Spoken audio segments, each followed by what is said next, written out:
ప్రియులకు మీ అందరికీ హృదయపూర్వక వందనాలు చెప్తూ, దేవుడు మనల్ని ఎన్నో అపాయాల నుంచి కాపాడాడు. అది మనకందరికీ తెలిసిన విషయమే. అన్ని అపాయాల నుంచి ఆయన కాపాడాడు. ఆయన మన ఎడల తన ప్రేమని రుజువుపరుచుకొని, నా కుమారుడా, నా కుమార్తె, మీ పక్షం నేను ఉన్నా అని పలు పలు స్థితిగతులలో ఆయన మన పక్షంలో ఉన్నాడని రుజువుపరుచుకున్నాడు. ఎన్నో క్షణముల్లో ఆయన నువ్వు వెళ్తున్న రాకపోకలు ఆయన క్షేమాన్ని ఇచ్చిండు. నీ ఇంట్లో శాంతి సమాధానం ఇచ్చిండు.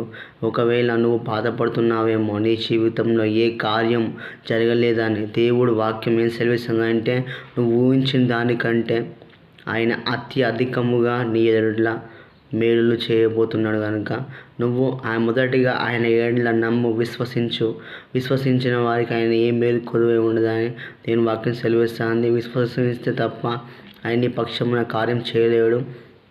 దేవుడు నా పక్షమున ఈ కార్యం చేస్తాడు. నీకు ఉద్యోగం లేక బాధపడుతున్నావా? నీ ఇంట్లో ఆర్థిక సమస్యలు ఉన్నదని బాధపడుతున్నావా? అవన్నీ పోతాయని, అవన్నీ వెళ్తాయని నువ్వు విశ్వసిస్తే ఆయన దేవుడి పక్షం కార్యం చేస్తాడు. ఆ రోజు 12 సంవత్సరములు రక్తస్రావం గల స్త్రీ విశ్వాసముతో దేవుని దగ్గరికి వచ్చి ఆయన వస్త్రపు చెంగు ముట్టుకోగానే ఆమెకి స్వస్థత జరిగింది. నువ్వేం చేయాలంటే దేవుని దగ్గర వచ్చి దేవుని మీద ఆధారపడినప్పుడు నీ ప్రతి సమస్య, ఏ సమస్య అయినా సరే, నీ ఇంట్లో పిల్లలు లేరా, దేవుడు నీకు మంచి కుమార్తె స్వాస్థ్యంగా, బహుమానంగా, వరంగా, కిరీటముగా ఆయన నీకు పిల్లలు ఇస్తాడు. మొదటగా నువ్వు ఆయన ఎట్లా విశ్వసిస్తే దేవుని పక్షం కార్యం చేస్తాడు. నువ్వు విశ్వాసం ఉంచకపోతే ఆయన ఏం చేయలేడు. పరిశుద్ధాత్మ నీ యందు ఉన్నాడని దేవుడు రుజువుపరుచుకుంటాడు. కనుక మొదటగా ఆయన నమ్ము, ఆయన ఆశ్రయించు, ఆయన వెతుకు. ఇక్కడ వాక్యం ఏముంటుందంటే, రోమా 10:21 నన్ను వెతుకు వారికి నేను దొరికి తిని, నన్ను విచారింపని వారికి ప్రత్యక్షమై తిని. ఇక్కడ వాక్యం ఏముంటుంది? నన్ను వెతుకు వారికి నేను దొరుకుతా అంటే ఏమంటారంటే, ఇక్కడ దేవుడు ఇక్కడ ఎవరిని వెతుకుతారంటే, ఎవరైతే ఆయనని ప్రార్థన చేస్తారో, అంటే దేవుని ఎట్లా నమ్మకం ఉంచి, విశ్వాసం ఉంచి ప్రార్థన చేస్తారో, ప్రార్థన చేసిన వారి దగ్గరికి దేవుడు వస్తాడు. ఇక్కడ ఏముండదు? విచారించిన వారికి ఆయన ప్రత్యక్షత కనబడుతుందట. అంటే మన వాక్యం ఇక్కడ సెలవిస్తాను. రోమా 10:21. ఒక్కసారి నువ్వేం చేయాలంటే, దేవా నా పక్షంని కార్యం చేయాలని నువ్వేం చేయాలంటే, దేవుని అడగాలి, దేవుని కోసాడాలి, దేవుణ్ణి వెంబడపడాలి. ఆ బతమే గుడివాడు ఎలాగైతే దేవుని వెంబడపడి దావీదు కుమారుడిని కరుణించు అని అడుగుతూనే యేసుప్రభు వెళ్తున్న మార్గంలో పసిగట్టి యేసుప్రభు వెంబడ ఆయన వెళ్తే నా పక్షముని కార్యం జరుగుతుందని ఆ బతమే గుడ్డివాడు ఆసక్తి కలిగి దేవుని వెంబడ పరిగెత్తినప్పుడు, దేవుని వెంబడ వెళ్ళినప్పుడు దేవుడు కరుణించి ఆ వ్యక్తిని ఎలా బాగు చేసిండో, ఆ వ్యక్తిని బాగు చేసిన వ్యక్తికి మొదటిగా ఆ వ్యక్తికి విశ్వాసం ఉన్నది. విశ్వాసం ద్వారా మాత్రమే ఆ బతమే గుడ్డివాడు తన ఎడ్ల కార్యం జరిగించుకున్నాడు. నువ్వు కూడా విశ్వసించు. నీ పక్షమున ఏ కార్యంతో బాధపడుతున్నావో, ఏ సమస్యతో బాధపడుతున్నావో, అన్ని విషయంలో నువ్వేం చేయాలి? విశ్వాసముతో నువ్వు ప్రార్థన చేసినప్పుడు దేవుడు నీ పక్షం ఎన్నో కార్యములు చేస్తాడు. ఎన్నో అద్భుత క్రియలు చేస్తాడు. ఎన్నో అద్భుత కార్యములు చేసి నీ పక్షమున గొప్ప కార్యములు చేస్తాడని ఇక్కడ వాక్యం సెలవిస్తాను. మొదటిగా నువ్వు ఆయనను వెతకాలి. ఆయన ప్రత్యక్షతను చూడాలంటే నువ్వు ప్రార్థన పట్టుదల కలిగి, అలేయక విసుకక పట్టుదల కలిగి ప్రార్థన చేసినప్పుడు దేవుని పక్షమున ఎన్నో కార్యములు చేస్తాడు. తగిన సమయంలో నీ పక్షమున ఏ కార్యం జరగాల్సింది ఉందో ఆ కార్యం జరిగిస్తాడని ఇక్కడ వాక్య వర్తమానం సెలవిస్తుంది. నిశ్చయముగా నువ్వు దేవుని నమ్మకంతో విశ్వాసంతో ఉన్నావు అనుకో, దేవుని పక్షమున నేను నిశ్చయముగా ఆయన నీ కోరిక సిద్ధింపజేస్తాడు. నీ ఆలోచన సఫలపరుస్తాడు. నీ పక్షాన్ని గొప్ప ఆశ్చర్య చేస్తాడు.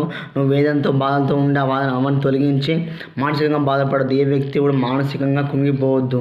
కృంగిపోయిన వారికి ఆయన బలం ఇచ్చే దేవుడు, సమస్యలిన వారికి ఆయన బలబుద్ధి కలిగేసే దేవుడు అని దేవుని వాక్యం సెలవిస్తుంది. నా జీవితంలో ఈ కార్యం ఎంత మాత్రం జరగట్లేదని బాధపడకు. దేవుడు ఆ గ్రంథంలో తన దూతల చేత నీ పక్షమున ఆ కాలం జరగాలని రాసిందనమాట.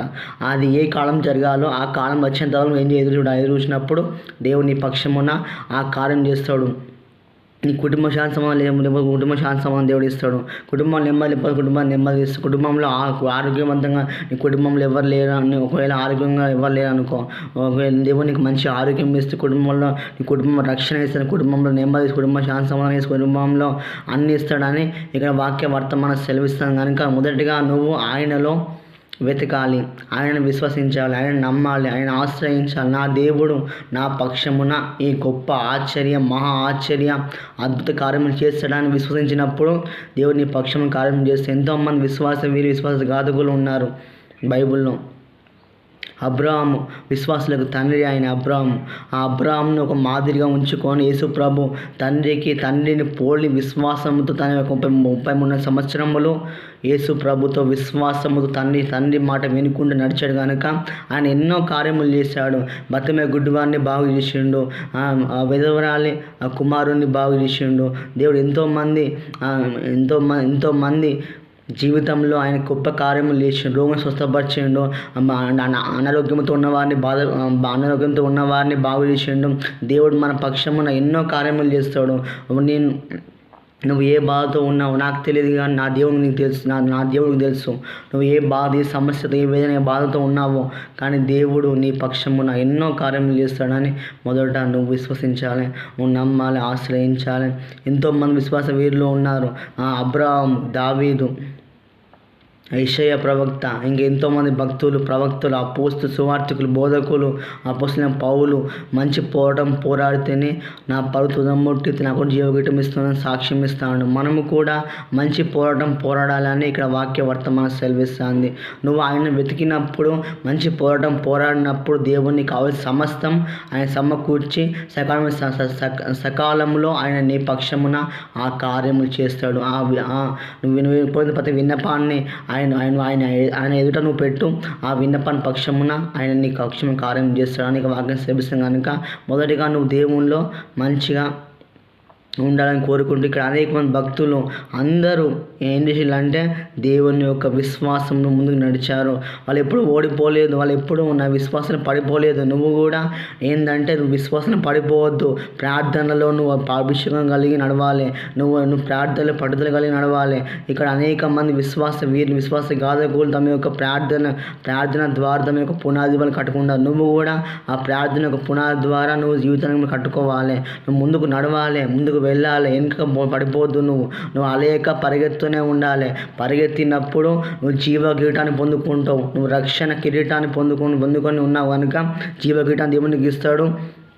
నీ ద్వారా ఇంకా అనేక ఆత్మలు రక్షణ వెలుగు జీవ మార్గంలోకి వస్తాయని ఇక్కడ వాక్య వర్తమానం సెలవిస్తుంది. మొదటిగా నువ్వు ఆయనని వెతుకు, ఆయనను ఆశ్రయించు. నీ కుటుంబంలో కుటుంబ వారు, నీ బంధుమిత్రులు అందరూ రక్షణ పొందకుండా ఉన్నారని బాధపడుతున్నావా? భయపడకు, నువ్వు ధైర్యంగా ఉండి నువ్వు ప్రార్థన చెయ్యి. సకాలంలో నీ కుటుంబంలో ప్రతి మానవుడు అందరూ తగిన సమయంలో దేవుడు వారినే నీ రక్షణ మార్గం నడిపిస్తాడు. వారి పాదములు మందిర ఆవరణంలో ఉంటాయని దేవుడు ఇక్కడ వాగ్దానం చేస్తాడు. కనుక ప్రతి ఒక్క అన్యజనుడు యేసుప్రభు రాకడలో అనేకులు అందరూ మారుతారని నేను వాక్యం బైబిల్ సెలవిస్తాను, యెషయా గ్రంథం సెలవిస్తాను. కనుక మొదటగా మనం ఏం చేయాలంటే మనం దేవుని ముందు నడవాలి. నడిచినప్పుడే దేవుడు మన పక్షమైన కార్యం చేస్తాడని ఇక్కడ నేను చెప్తూ ఈ చిన్న వాక్యాన్ని మీరు హృదయంలో ఫలింపచేయబడును గాక. ఆమేన్. God bless you.